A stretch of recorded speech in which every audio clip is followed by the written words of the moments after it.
Nuclear science की दुनिया में कुछ नाम और पैदा करते हैं कुछ डर। मोहसिन फखरीजादेह दोनों थे। पब्लिक के लिए वो एक फिजिक्स प्रोफेसर और सीनियर ऑफिसर थे। पश्चिमी और इजरायली इंटेलिजेंस के लिए वो ईरान के न्यूक्लियर बम के जनक थे। उन्होंने ईरान के organisation on of defensive innovation and research का नेतृत्व किया, जिसे सीक्रेटिव अमाद प्लान का उत्तराधिकारी माना जाता है, एक न्यूक्लियर वॉरहेड की ब्लूप्रिंट। फखरीजादेह का नाम ईरान की न्यूक्लियर एम्बिशंस के बारे में हर कंट्रोवर्सी के केंद्र में था। एक गोस्टली आर्किटेक्ट जिसका काम नेशंस को डराता था। 2018 में इजरायली प्रधानमंत्री नेतन्याहू ने पब्लिकली उनकी पहचान उजागर की, जिससे वो एक परछाई से एक मार्केट आदमी बन गए। ईरान के लिए वो एक हीरो थे, उनके एनिमियों के लिए प्रलय के एक मास्टरमाइंड। उनकी जिंदगी नेशंस, स्पाइज और सीक्रेट्स के बीच एक हाई स्टेक्स चेस गेम बन गई, और उनकी मौत उस गेम का सबसे चिलिंग चैप्टर बन जाएगी। अब्साड ईरान के एलीट के लिए एक शांत रिट्रीट, हाईटेक असैसिनेशन के लिए एक अनलाइकली स्टेज बन गया। फखरीजादेह की अपने विला की रूटीन यात्राएं एक प्रेडिक्टेबल वल्नरेबिलिटी बनाती थीं। उनके एनिमियों ने शांत सड़क को परफेक्ट किल जोन के रूप में देखा। प्लान एक रिमोट कंट्रोल्ड हथियार, ईरान में स्मगल्ड, सड़क के किनारे खड़ी एक नीली निसान पिकअप में छिपा हुआ। ट्रक एक्सप्लोसिव से लैस एक खराब वाहन के रूप में डिस्गाइज था। कोई ह्यूमन असैसिन मौजूद नहीं होगा। ओएनबियॉन्शन दूर से एग्जीक्यूट किया जाएगा। असैसिन सैटेलाइट लिंक के माध्यम से देखेंगे, हजारों मील दूर से हमला करने के लिए तैयार। शांतिपूर्ण बुलेवार्ड एक रिमोट बैटलफील्ड बनने वाला था। टेक्नोलॉजी ने धरती पर किसी भी जगह को एक पोटेंशियल टारगेट में बदल दिया था। एक नई तरह की वॉरफेयर के लिए स्टेज सेट था।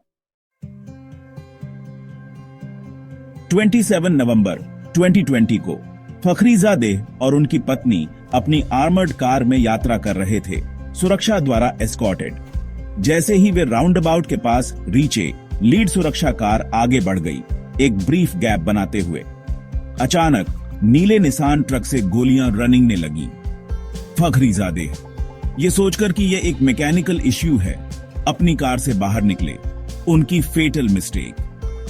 रिमोट कंट्रोल्ड हथियार ने उन्हें लॉक कर लिया और चिलिंग प्रिसिजन के साथ फायर किया। उन्हें गोली लगी, साथ ही एक बॉडीगार्ड को भी, जिसने उन्हें बचाने की कोशिश की। हमला 1 मिनट से भी कम रनिंगा, कोई गनमैन नहीं, बस एक मशीन की कोल्ड एफिशिएंसी। ट्रक फट गया, सबूत नष्ट कर दिए और केओस फैला दिया। फखरीजादेह को असएड्रेसल ले जाया गया, लेकिन बहुत देर हो चुकी थी। ईरान के न्यूक्लियर एम्बिशंस के मास्टरमाइंड की मौत हो चुकी थी। असैसिन गायब हो गए, केवल विनाश और सवाल लीविंग। रिमोट इम्पर्सनल किलिंग का एक नया युग आ गया था। जांच में एक हथियार सामने आया जो सीधे साइंस फिक्शन से निकला था। एक बेल्जियम FNMEG मशीन गन, एक रोबोटिक सिस्टम पर लगी हुई, सैटेलाइट के जरिए नियंत्रित। आर्टिफिशियल इंटेलिजेंस और उन्नत कैमरों ने ओएनबियॉन्टर को फखरीजादेह को सर्जिकल सटीकता के साथ पहचानने और निशाना बनाने की अनुमति दी। 13 राउंड फायर किए गए। कोई भी उनकी पत्नी को नहीं लगा, जो कुछ इंच दूर थी। कोई असैसिन मौजूद नहीं था, कोई DNA नहीं, कोई गवाह नहीं, बस बर्स्टे हुए ट्रक का डिब्री। हथियार विस्फोट में नष्ट हो गया था, सबूत मिटाते हुए। ये ओएनबियॉन्शन डिनायबिलिटी और टेक्नोलॉजी कौशल में एक मास्टर क्लास था। इसने खुफिया एजेंसियों के शैडो वॉर्स में एक छलांग लगाई, कार बम से परे, साइबरनेटिक युद्ध में। संदेश स्पष्ट था, कोई भी सुरक्षित नहीं है, यहां तक कि सबसे सुरक्षित भी नहीं। मनोवैज्ञानिक इफेक्ट उतना ही पावरशाली था जितना कि मर्डर। दुनिया ने हत्या में एक नई सीमा देखी थी।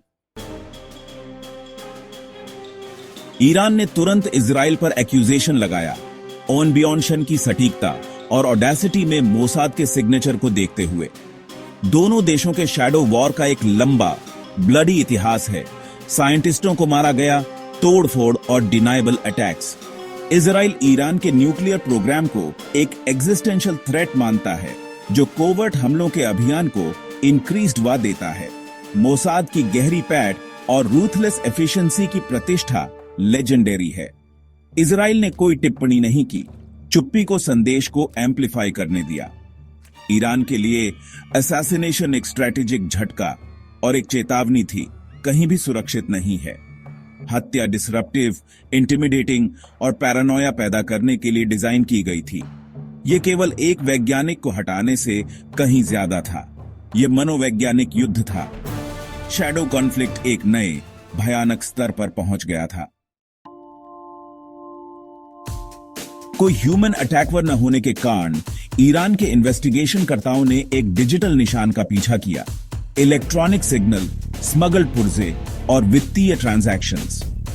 फोरेंसिक टीमों ने हथियार के टुकड़े बरामद किए, सीरियल नंबर और सप्लाई चेन्स का पता लगाया।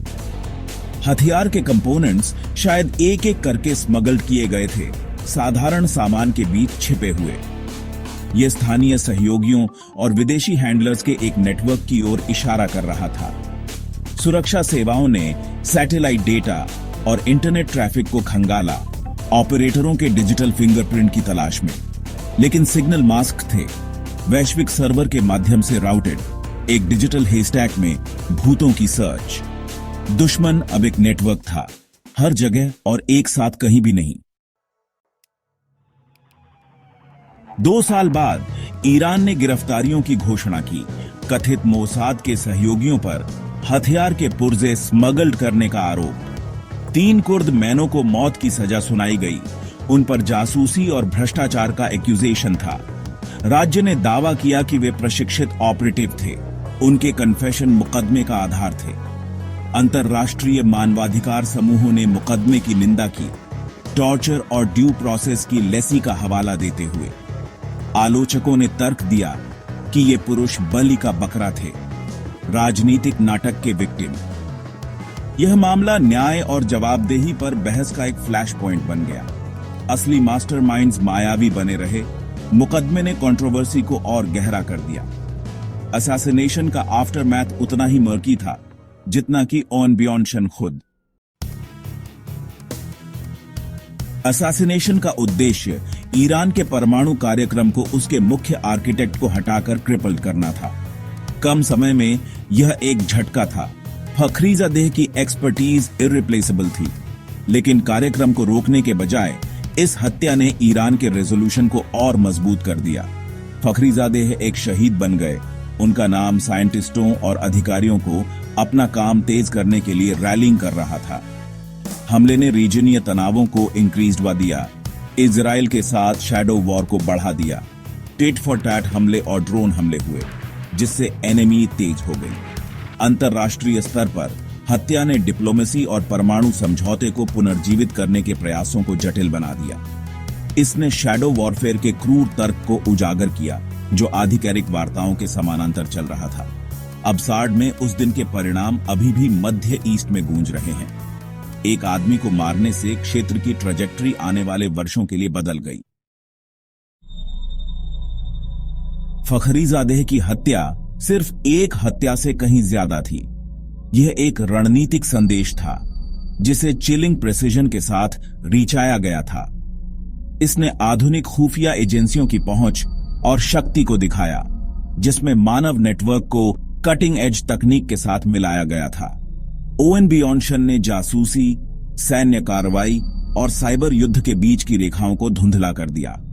फिर भी टैक्टिकली ब्रिलियंट होने के बावजूद यह ईरान की परमाणु एम्बिशंस को रोकने में विफल रहा। इसके बजाय इसने उन्हें गैल्वनाइज किया। यह हमला हमें संघर्ष के भविष्य का सामना करने के लिए मजबूर करता है, दोस्त, स्वचालित और डिनायबल। अब्साड घात एक ऐसी दुनिया की झलक थी जहां कोई भी सड़क युद्ध का मैदान बन सकती है।